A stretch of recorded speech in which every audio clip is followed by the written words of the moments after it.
What's going on, everybody? It's your host, HD, and welcome back to another episode of Let's Talk Tech. And we have a special guest with us today. If you're familiar with Linux or you be on YouTube a lot, you probably know him as Keep It Techie. Also goes by Josh. I don't know what else he goes by. He's representing them Saints. And yeah, man, I'm glad you could be here with us today. Can you just introduce yourself for the listeners? Well, thanks for having me on. I'm Josh from Keep It Techie, and I've been in the IT field for like 15 years, and I created my YouTube channel just to mainly help people get into the IT field as well as learn and understand Linux, the Linux operating system. So that's pretty much about me. Perfect. So all those 15 years, were they directly related to Linux, or what? I'll put it like this. Let's do like this. How did you start? Like, how did you get your start? And then you could talk about like your Okay. background, as far as like where you kind of grew up at, college, high school, Okay. Whatever, army, Okay. Yeah, I'm sorry. I didn't know. Yeah, but okay. So I started my IT career back in 2007, and it was a little bit different of a time back then. It wasn't a real big push, for certifications and all that stuff. It was mainly about degrees at the time, or getting a degree in order to get into the IT field. And so I grew up in Louisiana. I went to a small technical school called Remington College, where I took a computer networking course where I got a networking associate's degree in networking. And it was a lot of hands-on training. And I think that degree actually helped me, get my first job or whatever in the IT field.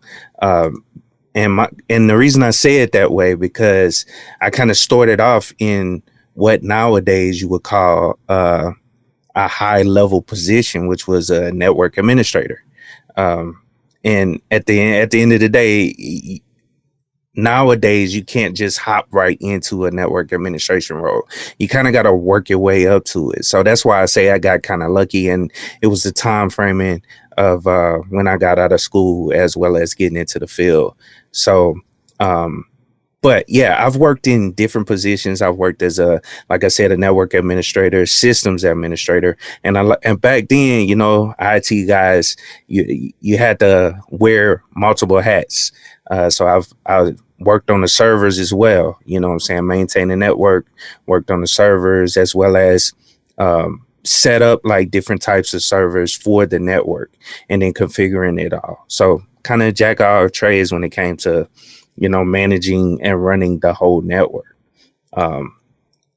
And nowadays, a lot of this stuff is broken up into different kind of departments or whatever. You got your help desk people, they'll go in and do your like basic Active Directory stuff. You know what I'm saying? It wasn't, it wasn't much. It's not much configuration at that level, nowadays. But anyway, but go ahead. That's No, you good. I would say you can cook. This was for sure. man. For sure. Well, Well, the floor is yours. yeah, well, I just keep going about this. I also worked on government contracts. And that's one of the things I'm currently working on now. And I kind of fell into database work. I never, I don't know much. I didn't know much about databases at all throughout my career. And that's one thing about getting into the IT field. You really don't know where you're going to end up a lot of times. You'll start off saying, oh, I want to do this one thing, and then end up in a totally different area. And that's just the nature of the beast when it comes to the IT field. You never really know where it's going to take you, because at the end of the day, IT, when most people say, oh, I want to get into IT, they don't understand that it's pretty much an umbrella. You know what I'm saying? And then you got all these different areas underneath IT. And you could end up in any of those areas depending on what you're interested in, as well as what types of jobs you can get into and what route you actually take as far as schooling and certifications go. Hey, that's facts, especially with IT, man. But if you tell somebody you do anything with computers, they think you know how to do everything, especially in your family. Oh, my computer doing this thing. You come look at it. I guess. I mean, this ain't what I do, but I'm decent. It's kind of like being a mechanic, in my humble opinion. Mm-hmm. If you're a mechanic in the family, everybody, especially black people, all us got a mechanic in the family that you just take everything into him. And he might say, Yeah. give me $100 and maybe some beer, and Yep. and you good to go. But Exactly. you said you were born and raised in Louisiana. Mm-hmm. I see you got the Saints hat on. So you from the southern part? I grew up in Baton Rouge. So Okay. that's, yeah, it's like an hour away from New Orleans. Most people, when they hear, and you probably know that too, because I'm familiar with where you from. Uh, when most people say, or when you tell people you're from Louisiana, they automatically assume you're from New Orleans. So that's Yeah. why I always use that as a reference point. I grew up like an hour away from New Orleans. So, And I just normally say, I mentioned the northwest part of Louisiana. Like I'm closer to Dallas. you oh know, yeah, yeah. they I don't know why. I mean, I guess I can get it because being from the south, even though we're neighbors to Texas, first thing I probably think about when I hear Texas is Dallas and then maybe Houston. Mm-hmm. And if I'm thinking about California, oh, you from LA? So Mm-hmm. Yep. uh, so that's what's up, man. Pretty much kind of like gave us like a high level, review of kind of where you started. You went to Remington. Actually, I want to touch on that because I'm a huge advocate. I remember we talked about this on your channel. I'm actually an advocate of like not spending boatloads of money on education Oh yeah. and going somewhere, and also you could tell me more than I can because I never did it because I went to a university. But I believe in programs like that is actually better learning because the class size is smaller and you Oh get a little yeah. bit more hands on with the professors instead of granted tech was a moderate size, so actually our class size wasn't that bad in our major classes. But other schools, you probably got 100 plus people in the class. It's hard for a professor, to really help you out with that. So could you give, your experience with going to Remington College for us? Yeah, I definitely can. It was, to be honest, that was a great experience. Even though it kind of hit my pockets a little too much, because then a traditional university, because I could have went to Southern for about half the price for associate's degree. Really? But yeah, I was on the yeah, assumption Remington would be cheaper than, going to nah. Southern or Or Grambling actually, or I should have whatever. said the community college, not Southern. I could have got a associate's degree, Okay. so to speak, from like the community college, Baton Rouge Community College, you know, for cheaper. I'm sure for the classes that I took in the beginning, as far as like regular math but to be honest, I didn't have the SAT score, high enough to actually get into one. I scored like a 16 or something like that, and I think I could have got in. Well, I could have gotten in, but um the they was going to start me off in some of the lower classes, kind of like almost taking high school English and all this stuff again, pretty much taking high school courses in college again. You see what I'm saying? And so I didn't want to do that. And then Remington had that program, and it'll start me right into the program, and 2 years from there I'll be finished. But no, it was a great experience. Like you were saying about the smaller classes. Now, I didn't go to any traditional college, so I didn't sit in any of those classes. I didn't have that experience. That's probably one thing I kind of missed out on.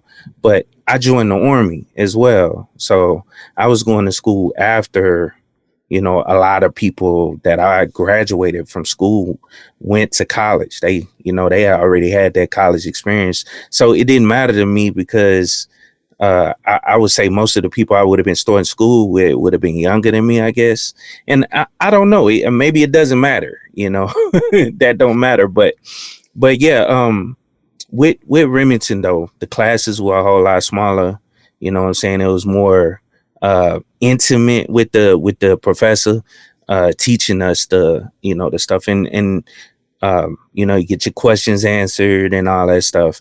And then also with that program, we got our own laptop once you got to a certain level in the program. Well, actually, they gave it to us in the beginning, and you use that laptop throughout the whole program. Um, you know what I'm saying, to do all your assignments and everything on. And then also the hands-on stuff I wanted to touch on there. Like you said, the hands-on stuff was awesome. Got to set up, domain controllers. They had a small lab, where we can network computers, we can clone hard drives, we can do all that stuff that you would typically do in a position, right there in school. So that was very beneficial, because as soon as I got that job, I pretty much knew what to do, and that's all I had was that associate's degree.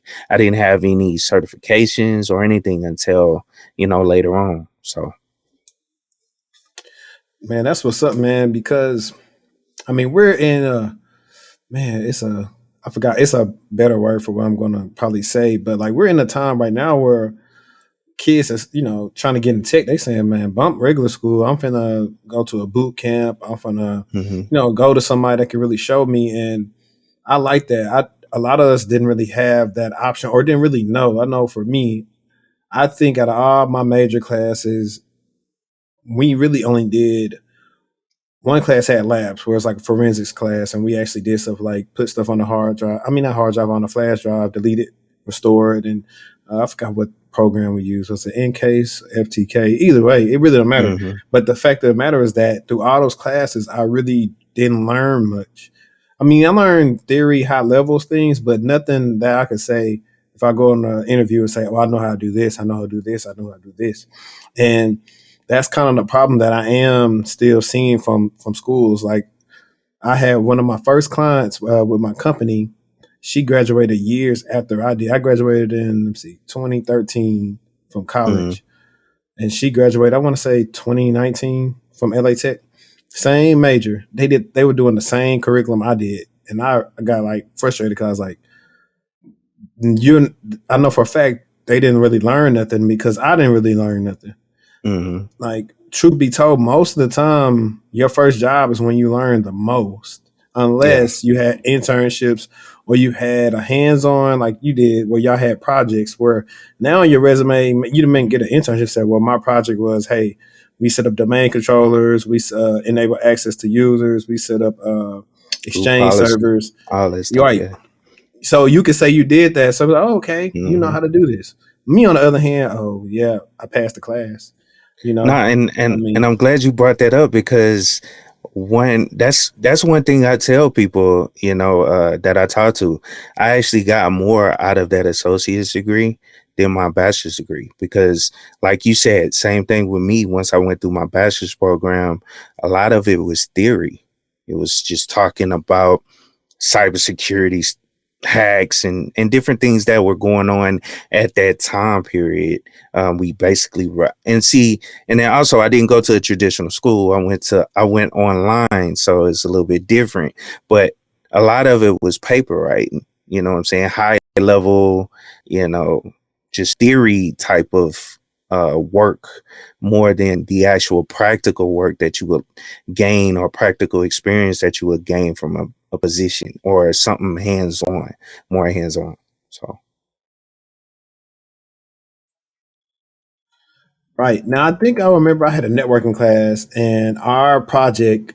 Now, if I would have played this right, we did have to develop a network. We had to start with the physical, and then we had to start with, okay, cool. Where are we gonna run the network closets? Are we gonna have them like all like on the same thing on floors one, two, and hmm three, and then what type of routers and switches and how we gonna do this? So that was, I would say, it was fine, but we didn't really get to touch any of that stuff. Like far as hmm that. Now I did have a benefit of, so I had a work study job in college, and my boss, shout out to Mr. Eddie, I'm gonna get him on here one day. He was the IT manager of the whole school of business. So hmm tech ended up getting like a really nice new college of business built, and he was pretty much the integral part of designing like everything from the networks and then far as from the podiums the professors use with the smart podiums and all that type of stuff. So that was one benefit I had. I don't think I really leveraged that like I should have when I was there. But when you're young, you don't really know. You just don't know what you don't know. Hmm. Um, so you did mention that you went to, I don't know if you said you went to the Army. I think you said you went to Hmm. the Army, right? Okay. Yeah. How many how many years did you do in the Army? Oh man, I always forget to bring it up, but I did 14 years in the Army, but it was all reserve time. So one thing I always talk about with joining the military, it gives you I don't know, that discipline as well as the benefits that you get from it.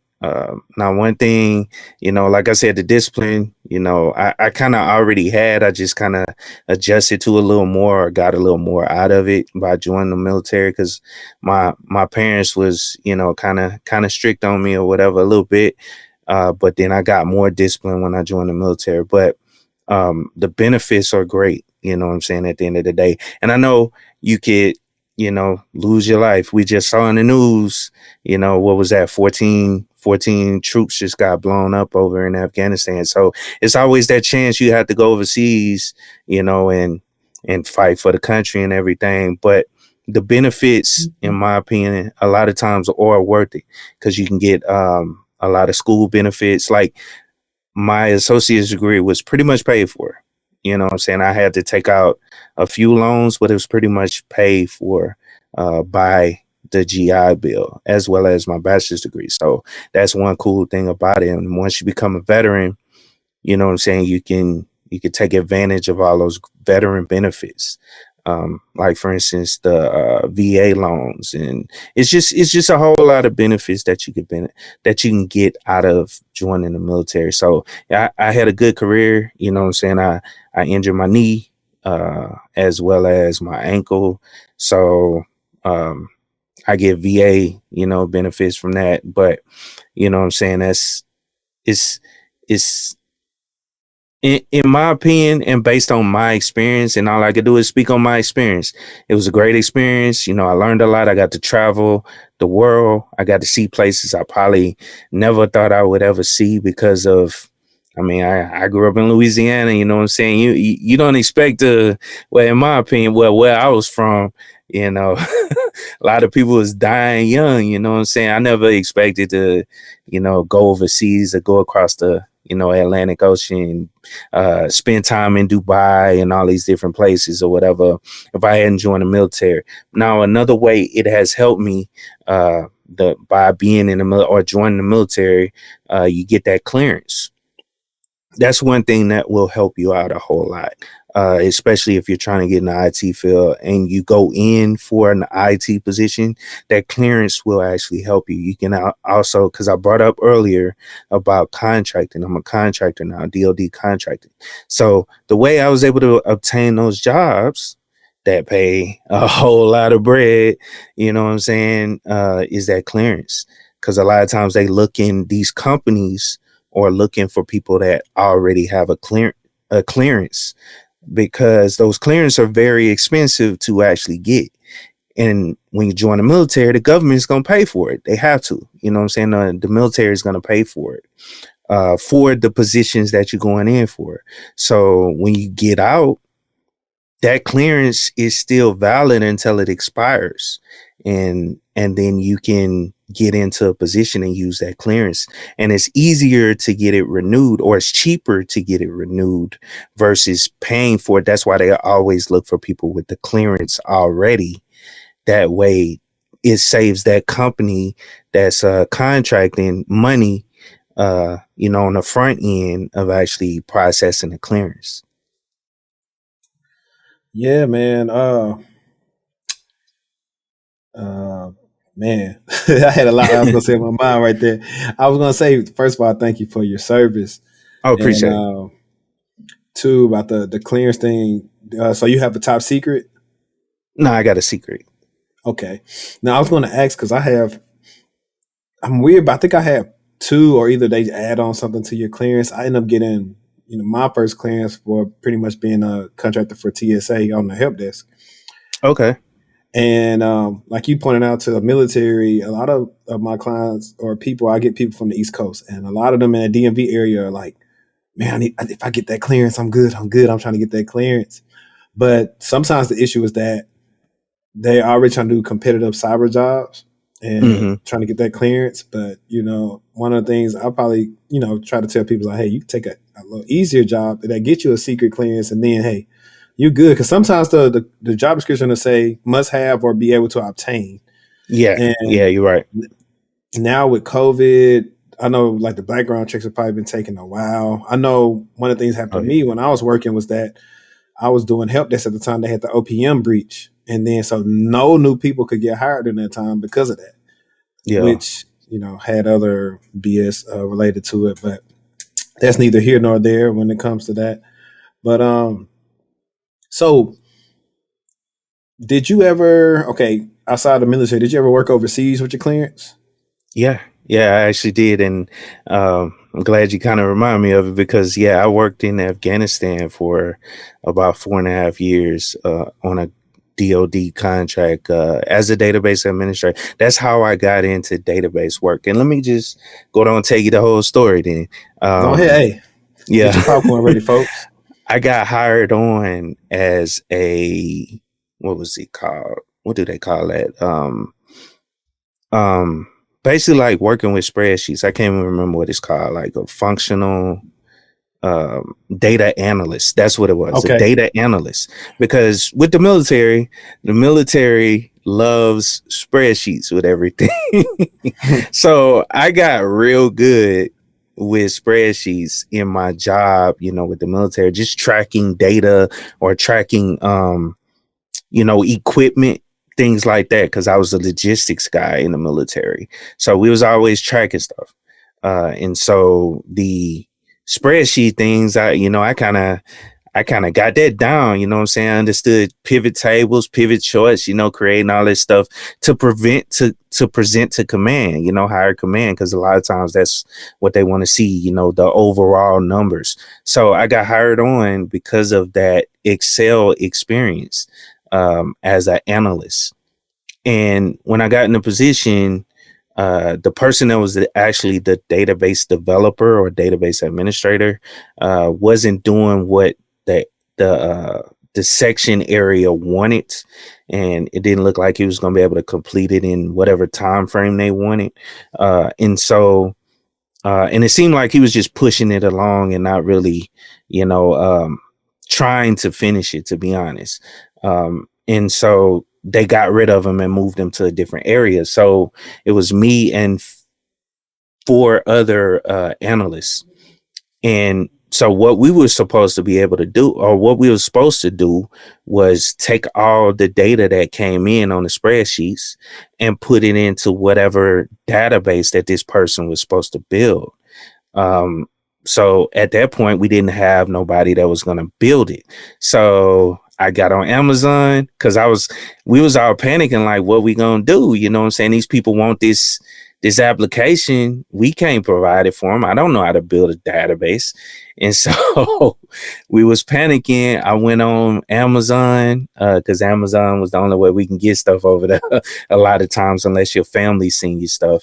But Amazon, I ordered one of those access books, um, database, the little database access books, and I learned that shit. I learned that, connected to the SQL backend, built out the database, built a way to import all the data that we was receiving monthly into that, and spit out reports and stuff. So basically, I went through the whole process of building that and learning at the exact same time, because I really didn't know what I was doing. And that's kind of how I fell into database work, by developing that. And once I developed that, they kept me around. I was like one of the only people I was like one of the last people that last on that contract, because I had all the knowledge of the application that I built 4 years ago. You know what I'm saying? I kept maintaining it, adding new features and all that stuff to it. And so that was super dope. And I had never thought I would understand how SQL works, because I always looked at SQL as like, oh, that sound crazy. I don't want to deal with that. You know what I'm saying? It's kind of like programming. I never really got into programming because I mean, I knew I learned a little bit, some .NET, some VBA and stuff like that, but I never really had an interest of getting into SQL, kind of like with the programming thing. I never had an interest to get into it. I probably could have learned it, but if I had to, and in this case, I was forced to learn the database stuff. So, so that's how I fell into it and built out the application. That was super cool. Man, that's nice, man, because what people don't know is SQL is still pretty much a sought out skill. Like Oh everybody still yeah. don't know how to use SQL. And they're always needing people, especially for, I want to say for, like you said, already doing with database, data analytics as well, because that's a Mm-hmm. new, hotbed field that everybody is trying to get into. Um, Without divulging too much, I think you follow me on Twitter, and I follow Bees, and she's always putting people on game about if you get a clearance working overseas, because the benefits. Like I know right now, if you work overseas, the first I think 107K is untaxed. Yeah. It's Um, oh, go no, ahead. go ahead. I want because I haven't talked to somebody in a while that knows about that culture. Because I had Mm-hmm. a friend. He's been. Let's see. We were doing help desk together back in 2014, 2015. Then he's been overseas ever since. I'm talking about. I see him Mm-hmm. in Dubai. He living Yeah. it up. He doing everything. You care to without getting too personal, tell us a little bit about that and No, kind of I if somebody wanted to get overseas, like any advice for them. yeah. In and I just go down and break it down because I don't work for these companies anymore. You know what I'm saying? And I'm not saying anything, disclosing anything that can get me in trouble. But you know what I'm saying? It, a lot of these positions pay over $100,000, depending on what it is. It all depends on what it is. And then I was working in, and I'll just give you an example where I was at when I was in Afghanistan. I was making 220 at the highest point. So, like you said, and it's based on inflation. They change it every year. I believe it goes up, and that was my first time hearing that number. You just said 107K is tax free. When I was over there, it was like 99 at the time. Okay. So, over inflation, you know what I'm saying, it is going Right. up. It went up every year I was over there. So, um, yeah, it's tax free 100,000. You know what I'm saying? That's tax free money. You ain't got to pay taxes on it. As long as you don't come in the country. And just to give you some insight, if you in the U.S. for it's either 35 days or 40 days within that tax year, you have to pay taxes on that amount. So just some advice, uh, and that's why I kind of like recommending stuff to young dudes or whatever, or young chicks that ain't got no family My or family. responsibility where you want to come home or you missing people and stuff. Go travel. You know what I'm saying? Like I got a couple homeboys, they ain't got no family at home, just like what you saying. That's been working over there since like 2012. You know what I'm saying? 2011. Still doing contract work overseas, and they travel to the Philippines, Thailand, Dubai, all the Man. Middle East. You know what I'm saying? Europe, going Korea. through Europe, yeah, Korea, all these different places. Hawaii. Just going to places you typically wouldn't. Most people don't go to while they living in the States. You know what I'm saying?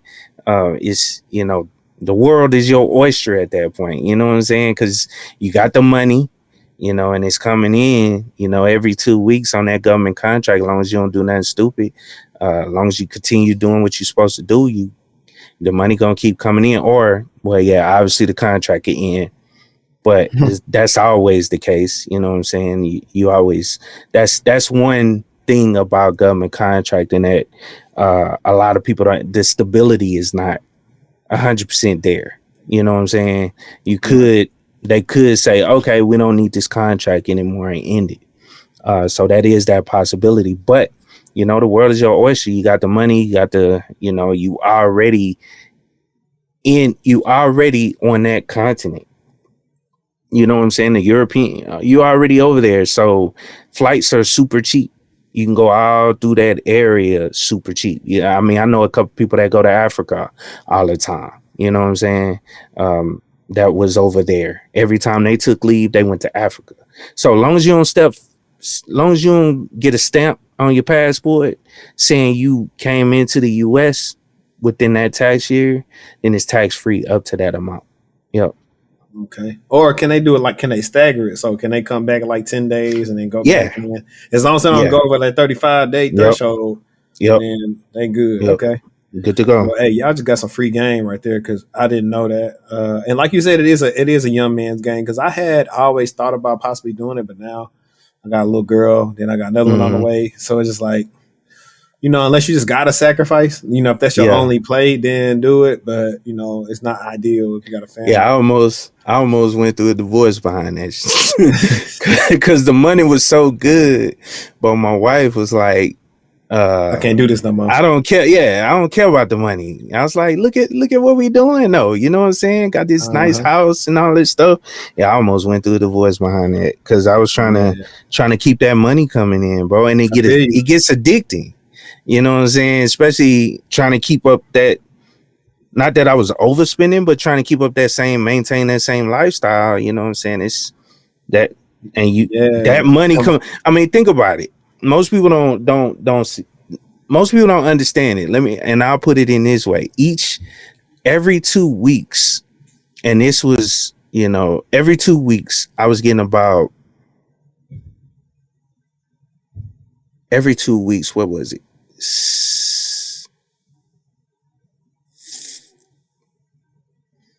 I think I probably got the numbers for you. It probably was around. I'm trying to think. It's probably like 6 or 7. Yeah, about $6,000 every 2 weeks I was getting. Just to put it in perspective, so $12,000 a month. And listen, trust me, I know because this was me recently, these last couple of months. But because I'm older, I didn't go crazy. I did a lot of smart stuff with it. And that's one of my last recent videos I did was telling people like, hey, just because you make more, you ain't got to spend more. Yeah, exactly. Have fun every now and then, but be moderate unless you can replace that income pretty fast. Yep. And invest. But it's funny I don't want to go down that road, but right. I'm sorry. It's funny how you said something about the culture because years ago when I talked to one of my mentors about it, he was like, yeah, overseas is nice. He said, but let me tell you something about that overseas. Like when you over there, it's when in Rome, do as the Romans do type of stuff. This night, this guy might say, hey, we going to the steakhouse. I got everybody. When your night come up, you gotta say, oh, well, I got everybody and stuff like that. And he was just like, sometimes it's like that, and it could potentially, if you don't, be in the go along, get along gang. Shout out to Kwame Brown. You might not get renewed or something. So he had gave me like kind of insight on that because he was in the Air Force and then he had I think some contracting business, something he did overseas for some years. So he had the game on that when he told me about that.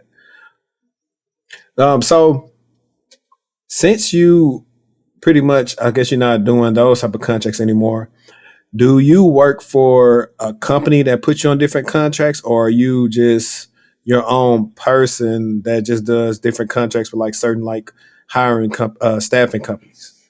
No, I'm actually currently on a government contract. I'm hired on by a company. Okay.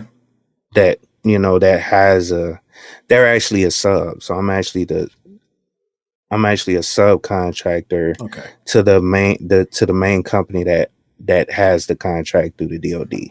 So that's how it was. Yeah. When I worked for when I first worked for TSA, I was working for Apex. So Apex hired us, and then we were working for CSC, who had the contract. And then after that, I got hired brought on by CSC, which later turned into General Dynamics. And that's funny. That's who I work for, Apex. Oh, really? I currently work for Apex. But I work for General Dynamics too. Okay. Yeah, that was funny. Apex was cool, but see, I was young then. I was I was 20, 21 or 22 at the time. Mm-hmm. So I was really green in the space and not knowing about, like, they promised everybody one thing when we came on the contract, but then they had to negotiate with CSC and stuff changed, Mm-hmm. and they didn't let us know that. Yeah. Older me would always be asking them every time, hey, is this? Or, if y'all listening right now, I tell anybody, if you're doing a contract, hey, get the whatever the maximum they're gonna pay per hour, get that. Because Yeah. most of the time with the contract work, you could get benefits, but it's so expensive because you gotta pay for your own. And Mm-hmm. most of the time, if Apex did the same, you get paid weekly. Oh, well, yeah, I get paid weekly. Yeah, see, Yeah. we used to get paid weekly, so it's like it used to add up pretty quick, like with those expensive benefits that really weren't the best. So Mm-hmm. try to get as much money as you can. Back then, and that help desk role, it wasn't that much money in there, but they Mm-hmm. did have a lot of other people that was in there with us that was eating. A couple of I worked with like a lot of ex military people, and I found Yeah. out a lot of interesting things about, like, when you mentioned like the VA stuff. I was like, man, that seemed like the play right there. Get that almost that 100% VA Yeah. Double disability, and dipping. then get you a job. Like I seen a lot of people doing that. Oh yeah. People was divorced at like 23. I'm like, I saw a lot. Um, but for those that don't know, your channel is pretty much based on Linux. Mm-hmm. How did you end up really with just delving hard into Linux, and then kind of like really the Linux? You really like the Linux Mm-hmm. specialist right now. Like, you need to now while we on right now, you need to go ahead and make you a Linux course, whether it's on Udemy or it's on keepittechie.com, because you're giving them too much game for free, and they ain't gonna Yeah. respect it till they pay for it. Yeah, you're right. You're right, man. I actually got the course written out. I just got to go through and record all the videos because I was gonna put it in a video format. So it's crazy you brought that up, but I'm actually working through the process of creating that now, and it'll actually be centered around the Linux Plus exam. Even though, and that's the thing, I'm kind of waiting around because I believe they're gonna retire the exam, so I may have to redo a lot of my coursework before the new exam. So that's what's slowing me down right now. But Okay. the reason I got into Linux, and I probably should explain this earlier, but um, my first position, um, I walked into the door or whatever. It was a network administrator job, or well, systems administrator job, so to speak.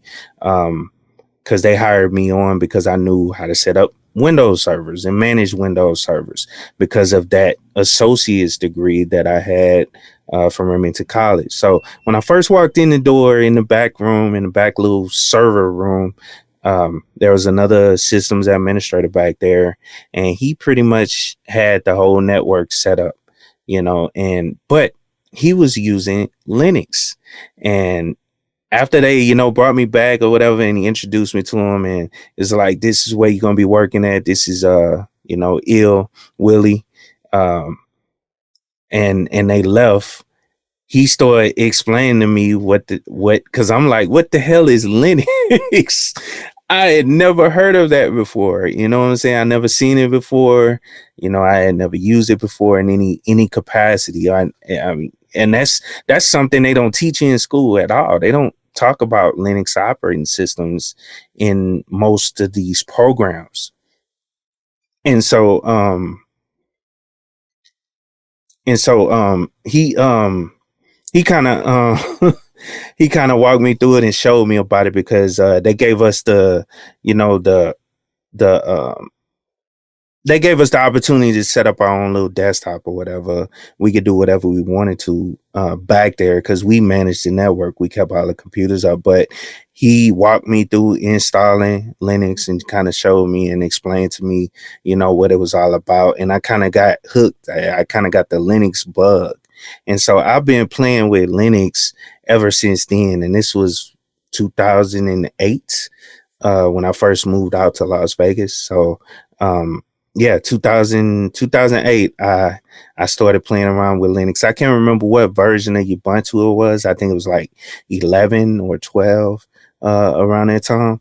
That's what I was playing around with. And then he showed me how to set up servers and all that stuff because it was crazy. He was running their whole network using, a Linux firewall. You know what I'm saying? I don't think it was PF Sense at the time, but he was just managing everything using the a Linux operating system, and I thought it was super cool. And so, and especially when I started seeing like the whole spinning desktops and stuff. I don't know if you ever seen it. Is that whole Compass config stuff. I don't know, that just kind of blew my mind when I saw the desktop spinning, on the screen or whatever. So that was super dope. But ever since then, I've been interested in Linux, and I started this channel back in like 2015 after I got back from Afghanistan. Um, I was just looking for something else to kind of do. My wife had a channel really while the whole time I was overseas, but she was doing like all this makeup and hair stuff or whatever. And she kind of talked me into it because I talked her into starting that. And so I just started putting up videos on Linux and then that's another thing. In order to get good with Linux or understand Linux in a certain capacity, I was always on YouTube, you know what I'm saying? Watching other people that made Linux videos. And so I was like, I could do that too, especially since I'm learning it. And and then I also didn't see anybody that looked like me talking about it. You know what I'm saying? So I was like, okay, well, I could bring some diversity to the Linux community by throwing myself out there and start making videos, about the Linux operating system. And in my little slang, type of, not slang, but in my type of, with my type of I guess flavor to it. You know what I'm saying? So I just started making those videos and just kept making them. You know what I'm saying? And just been growing ever since, you know what I'm saying? And that's the thing. It's always been a, kind of like a hobby, something I did on the side. That's why I don't always put up videos. I need to do more, especially since it's starting to grow a little more. But it's always been like a hobby for me, you know what I'm saying? Nothing to make money off of it. And then I started incorporating the whole interviews because everybody knows me or the people that know my channel or knew my channel before, they know me from Linux, from talking about Linux or, whatever. So I was like, I mean, I don't even do this in my real life, Linux in my real life. So let me try to start bringing on people that actually work in the IT field that I know about. You know what I'm saying? And then I started meeting a lot more IT people. I met you, the one Lightfoot, Gabe, Bay, different people that work in the tech field that have different experiences and work in different areas of IT. I was like, let me just start doing that so I can highlight these other people that are in the IT field, you know what I'm saying? That may have something else, something going on, because everybody starts with 0 subscribers. You know what I'm saying?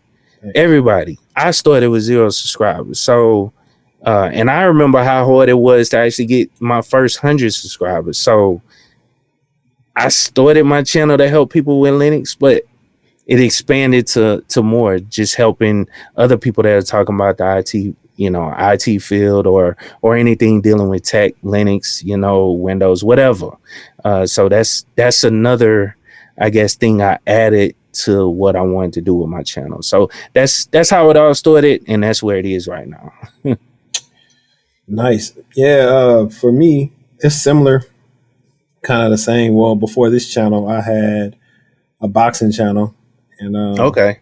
yeah, I mean, it's still up. I changed Mm-hmm. the name. I don't have time to really report on. I really don't keep up with it like I used to. I mean, I just watched the Jordanis Ugas versus Pacquiao fight. I watched that fight, but I Okay. don't really get a chance to like I used to. Man, that channels that's on sports, like Oh you think you'd yeah. be busy with trying to do like how we try to do YouTube. Oh I'm yeah. talking about back then. You would, if you want to be a good YouTuber, you probably putting out 4 or 5 videos a day, and you chopping them up Mm-hmm. because they on like certain subjects. Oh, Errol Spence said this, Bob Arum said this about Terrence Crawford, this and that. So I put a lot of energy into that channel, but did not get the same success as the effort I was putting into. And now one of the things I Mm-hmm. realized is one, because don't nobody really care about boxing. That's one. Yeah. Two, it was because, I really feel like that's not something I was meant to do.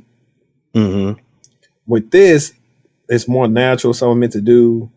I was like God talking about a sport that I never did. So it's like Mm-hmm. I'm talking about something I did, experiences that I can give to people. Yeah. So I think that's why, I think it's finally, algorithm finally caught up to me as well. I want to say it really started even going off more after I came on with you. Mm-hmm. And I think I found you from tapping into Dewan's channel. I seen y'all Yeah. on there, and then that's how I seen you. And I'm just glad like it just helping me, also introduce to different people, but like networking. Now somebody Yeah. put a face with a voice like, oh yeah, that's a solid dude. You should, hit him up to do, whoop de woo.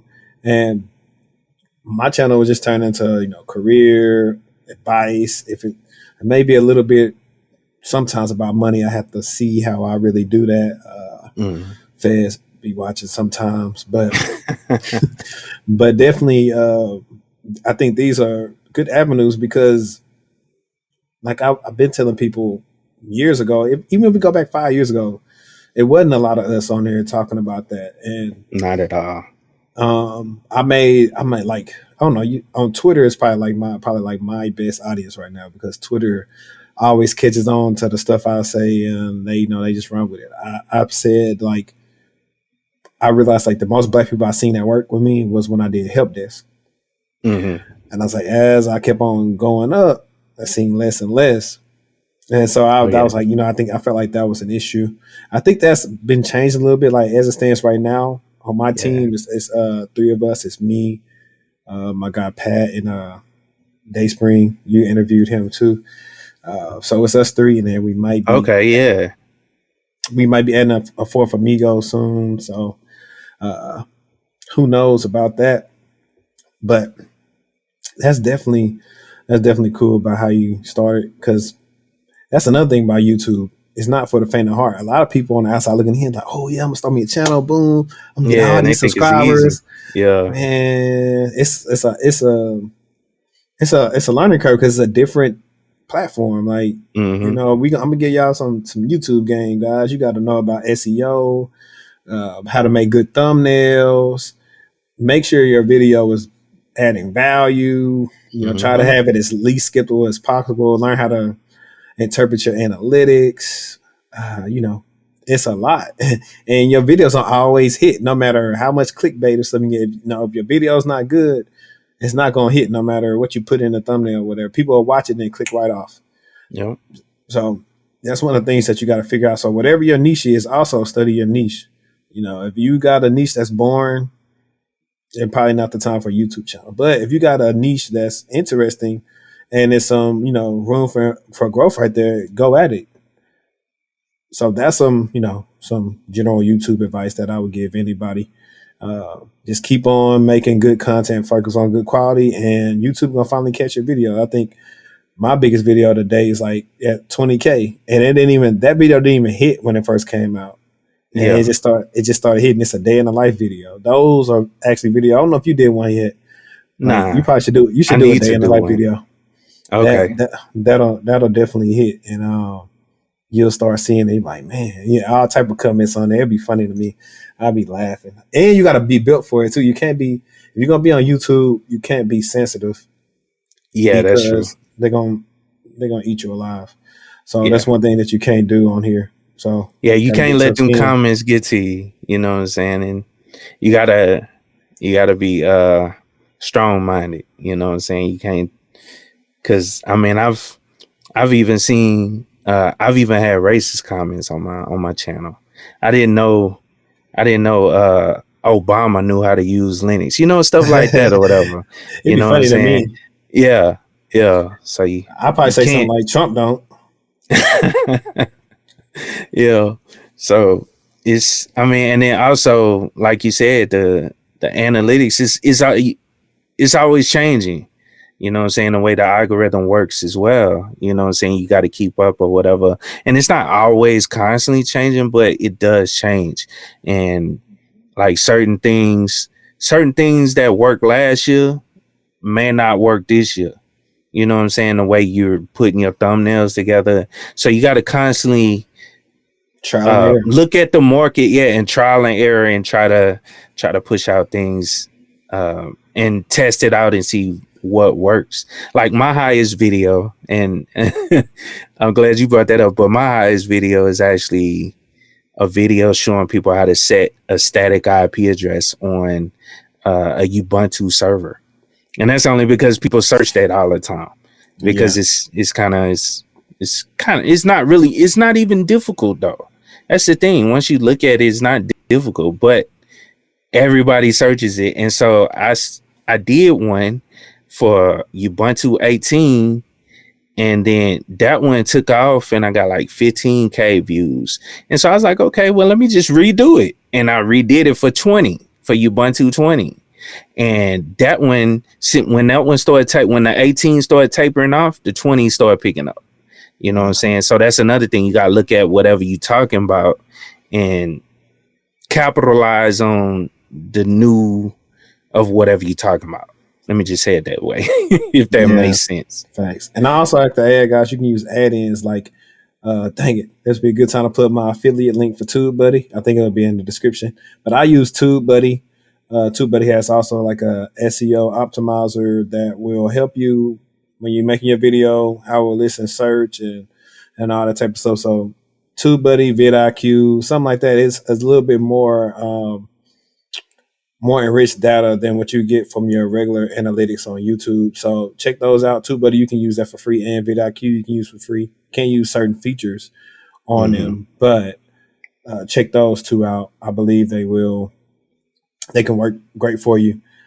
But that's cool though, man. I'm glad everybody's I don't know, it just seemed like over COVID, like everybody's YouTube, like kind of like want to start their YouTube, and it started going because people are on YouTube all the time. Like, man, how can I work from home, and looking for like work from home jobs and like that. So that's pretty dope. But let's get back into like what you do.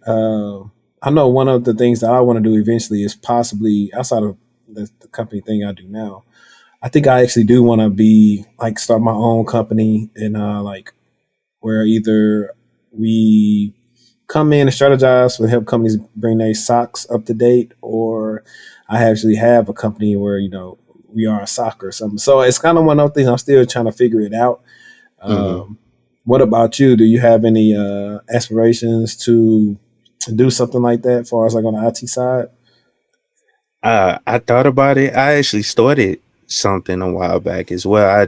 And this was the whole this was when that whole SEO boom was happening. People were selling SEO. I was looking at building websites and optimizing websites and everything, because I do have some experience building websites and using the content management systems. Obviously it wasn't from scratch, like I was using Joomla back then, you know what I'm saying? And so Don't think they getting hacked. I started a business trying to, I know right now that everybody was using that stuff back then though, but and WordPress too was coming around too, but I kind of tried to start, but I'm not one of these, I never been one of these type of people to be out in the front, and I guess I would need a sales guy, because I'm not someone that can convince somebody to purchase my products. I'm not. I mean, as you can see, I'm fumbling in this interview. You know what I'm saying? So, and I'll be fumbling on my YouTube channel. So I mean, it's not that I'm not confident. Like once I get into something that I know in and out what I'm talking about, I ain't gonna fumble. You know what I'm saying? But if I'm, I don't know. I'm just not great at convincing people to buy something. You know what I'm saying? I never just been that type of like a sales guy type of, person where I can, talk people into doing stuff. But so I would need somebody I would need to at least a partner with someone, which I'm actually working on something like that, which I'm not really talking about it, but that's something that's in the works. I'm working with a buddy of mine to try to get into the contracting game. Okay, So, that's what's up, man. yeah. Yeah, I don't think I think I got better because I just like to talk, but I'm not a I don't my approach is a little different. I don't really don't try to sell nothing to nobody. I just my stuff is there. They see me, Mm-hmm. they like what I'm about, then they go visit the site. They go from there and then they'll see somebody retweet or leave a review, and then they say, "Oh, okay, yeah." Like so many people say, "I found you on YouTube or Twitter," and that's kind of like this. Okay. I don't ever want to. I don't want to convince somebody to spend with me. Like my price Mm-hmm. pretty much is my price. You'll go pay whatever somewhere else, and Mm-hmm. once you see the value in me or the value I get in the others, then I feel like I don't really have to do much convincing. Yeah. So Yeah. that's kind of what I do with that because basically right now what I do is service based anyway until I like you said, I actually got a course that I'm working on as well. So until that comes out and maybe do an ebook and other stuff I've been thinking about doing as well. But for me, I just know I look at stuff I know people need, and like even Mm-hmm. interviewing people like I interviewed today, like I know what whoever want to do what I do or what I've done, I know what they need to succeed in that, and that's gonna be what I do. It's Okay. no fluff or no BS. It's like, listen, it might not be easy. If you finish this course, you might not get hired next week. You might not get hired the next 3 months, but I guarantee Mm-hmm. you're gonna eventually get hired. And Yeah. if you follow these steps to success. So it's one of those situations that I kind But of see, I think yours is a little bit different. And the reason I say that because you're just dealing with people on an individual basis. And what I guess what I was and maybe that's why I explained it that way.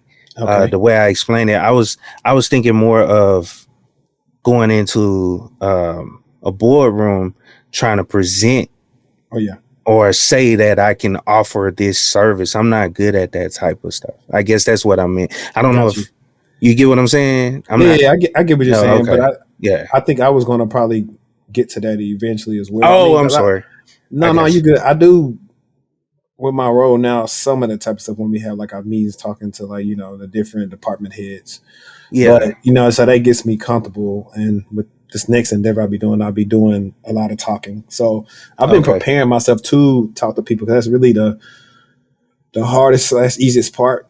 As long as I could have Mm-hmm. like how me and you talking, if I could talk to C-level execs like this and be like I was listening to, I want to say it was you and one of the last ones you did when he was telling them, hey, if we don't get this device every minute, we're down, we lose Yeah. $5,000. And then Yep. so stuff Yeah. like that. That's super simple for them to understand. They understand money. You Mm-hmm. can tell them, hey, this gonna make us more money, or if you don't do this, you're gonna lose more money. Same way Yep. if I was doing a company and we were going in there helping with like their security or awareness training or something like that. It's like, well, if you do get breached, you got a potential of losing X amount on Yep. top of building your reputation back, which may cost you a couple millions of dollars when you can just probably mitigate that down, to possibly zero. Mm-hmm. So Yep. that's pretty much what that is. But I definitely see that, whatever you do, it's going to work out for you. Just Appreciate because, it. and Appreciate like you it. say, I'm just gonna say I'm a broken record. I repeat myself all the time, but all they're gonna do is go onto your channel and see you for who you are. I'm like, Oh okay, yeah, yeah. because I think that's happened to me ever since I branded myself. Like my LinkedIn does not stop blowing up. People Mm-hmm. hit me up all times of the night about stuff, and that's how it is. And also, guys, I didn't throw this in there because it wasn't. This technically was like a job search one. But if you're struggling and you don't have experience, like upload some videos of you doing some labs or some walkthroughs. So when you apply to jobs with the recruiters or whoever, you can send them the links. And so they send them to the hiring manager, whoever, and they say, oh, okay, they're decent enough of knowing how to do this. Let's talk to them. So Mm-hmm. that's a little nugget that actually does help. Because in one of Now, my videos, no, go ahead. no, I was just gonna say, well, not.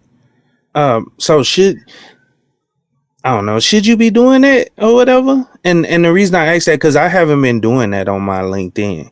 Like I don't upload any of my stuff like that, and Yeah, no, so or it's not uploaded. It's like or almost just like on links. YouTube. They do like my links, like they'll go see Okay. my podcast or stuff. Or I haven't did in a while because I've been focusing like on Twitter. Twitter's better for me. But Mm-hmm. I use this app, and you probably can use this if you don't like to post a lot, like to market a lot. It was free on Mm-hmm. AppSumo, but it's called Social Bee. And if you notice, if you pay attention to my page, you'll start seeing almost at the same time every day something to post about my podcast, something to post a playlist, something to post a blog post. I'm not doing that. Social B, I put the links in Social B, and Social B posts all that stuff. It posts it to Twitter, I think my Facebook page, and LinkedIn. Okay. What I used to do on LinkedIn is just make a lot of posts, as far as just people who are in the job search, trying to let them know or something they could work on, and people come like that. So I've had recruiters tell me they love my channel and they send applicants to my channel to check out my stuff when they're needing help. So that's kind of Social some media. stuff. But yeah, I don't know if it's free or not. It's some other ones like if you want to do something for free. I used to use Buffer because Okay. Buffer was pretty good too. I just had to. I don't know. Maybe if you pay for it, it may have the option I'm doing with Social B. Social B was just a sale that I found on AppSumo. AppSumo is like a good site that has some hit or miss things when it comes to getting deals on some software. So definitely check out AppSumo. Okay. I definitely check that out too. But yeah, man, I think we didn't answer everything besides you probably mentioned it or I can't remember. Now I know what area you're in from when I was on your channel, but can you care to disclose what area that like you stay in for the listeners? Oh yeah, yeah, yeah. I don't mind. I'm in Las Vegas, Nevada. So if anybody needs any help getting into the IT field, I'm down to mentor. You know what I'm saying? You gotta show that you serious. You know what I'm saying? Because I don't want to waste my time. At the end of the day, time is money, just like it is for you. And so just don't waste my time. I won't waste your time. And I'll definitely mentor you and try to help you get into the IT field, help you try to come successful in this field because at the end of the day, tech is going to be one of the top industries, or it is the top industry now, or one of them. And they're going to need people in the future. Like right now, what it was an article I read a while back that it's thousands of Thousands and cybersecurity thousands. professionals that they need, Yeah, that they're understaffed right now, so they need people to get into this field. You know what I'm saying? And so it's a great opportunity for people to hop into it, and get these certifications and get started and get into it, and it's a lot of money to be made. So facts. Um, how is that area for IT in Vegas? Is it oh decent? It's pretty good. How is it? um a lot of the jobs here, see, and that's the thing. I kind of had like good and bad experiences here in Las Vegas, and I'll be super frank. I mean, the gaming industry is what runs everything here. You know what I'm saying? So if you can get a job in one of those casinos as a cybersecurity professional, because they looking for stuff like that. You know what I'm saying? If you can get in there as an analyst or a help desk or something like that, you'll be golden. Especially if you, and this is key when you live in Vegas. It's kind of Pay like attention, with guys. it's kind of like working with the DOD. If you get a gaming license, you know what I'm saying? I think that's what they call it. I can't. Yeah, it's a gaming license. Because you're gonna need that depending on what you're working on and where you're working at, what company you work, what casino you're working at.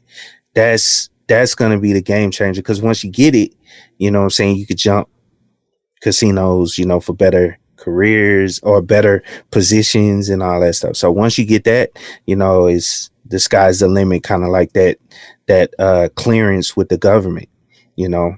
So Okay, well, hey, y'all heard it here, right here for the gaming industry. I'm glad it works better like that because Shreveport has like 5 casinos now, and they was not trying to pay IT people. When I was yeah, still there, I was like, all right, y'all tripping, fam.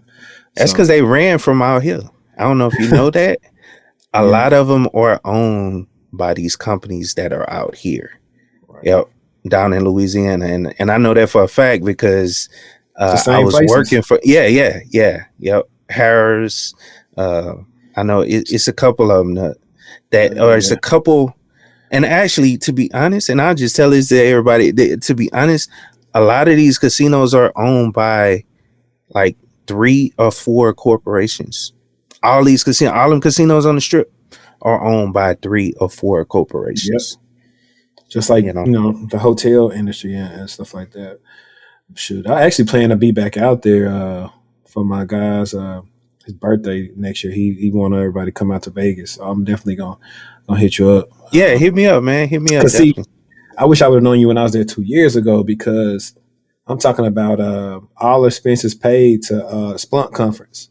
Okay. And Okay. yeah, I was in I think I told I was staying in Planet Hollywood, but had the manager did it right like he was supposed to, they was gonna put us in the Venetian, because the conference was in the Venetian. So we had to Okay. walk to the Venetian every morning. But I was like, it was cool. It was like it was very good for sightseeing. I just didn't really, Mm-hmm. the people I was with, they weren't too fun. So I was like, man. And I found out I was going a week before it's supposed to go. Like, I'm talking about, he sent me a casual Teams message. Want to go to Vegas? I'm like, when? And that's literally how it was. And my manager, she was on maternity leave at the time. She was like, no, I told him to tell y'all months ago about that. Wow. You can't beat no free trip to Vegas. Yeah, But not at all. yeah, man, not to hold you long, but tell the people, I mean, we got Keep It Techie here. Is that the same on all your socials? Yeah, all my social media, same. Keep It Techie. Twitter, Instagram, YouTube, and whatever else. It's all Keep It Techie. All right, cool. Y'all know where to find me at. Links in the description. I appreciate y'all for tuning in with us. And hey, I appreciate all y'all do. Y'all making the channel grow.